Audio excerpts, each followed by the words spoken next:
Hey, Brian, your lunatic friend. You ever tried to go back to sleep because you were having a really good dream and then you woke up? I was reading in the book of Acts, talking about the last days and how young men would see visions and old men would dream dreams. Well, look who's dreaming. So maybe in the last days, just talking about me. How come young men get all the visions? Maybe because old men need reader glasses to find their visions. Seems to be that people have been talking about the last days for as long as I can remember. Back in the late 60s, we thought the world is coming to an end. But then they say that the book of Acts was written in the 60s. Yeah, the early 60s of the 2nd century. My preacher dad predicted one time that Jesus was coming back by 1980. He died about 15 years later, so he was right about one thing. Jesus came back, but it was just to get him. Why do we spend so much time worrying about what time it is? I don't have to tell you how awful the news is. It's easy to hear that news and think that this is the end of the world. These are the worst times the world has ever seen. Oh, really? I read somewhere back in World War II, 175 million people died in about 4 years. I had a friend tell me when I was lamenting about the sad state of affairs we're in. He says, Brian, God is not up there wringing his hands because of the trouble you're in. And then he says, let's not forget that verse in the Bible. Do not be anxious about tomorrow. Tomorrow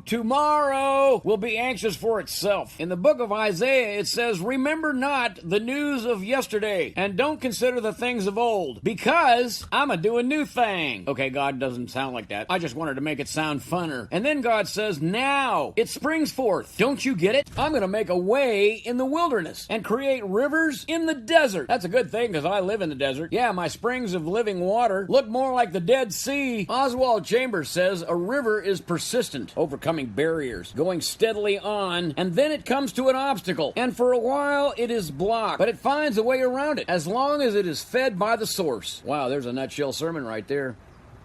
I have to remind myself all the time to stop focusing on the obstacles and focus on the source. If you're finding some encouragement from these nutshell sermons, let's watch God do a new thing. You can add to the spring by going to nutshellsermons.com/support.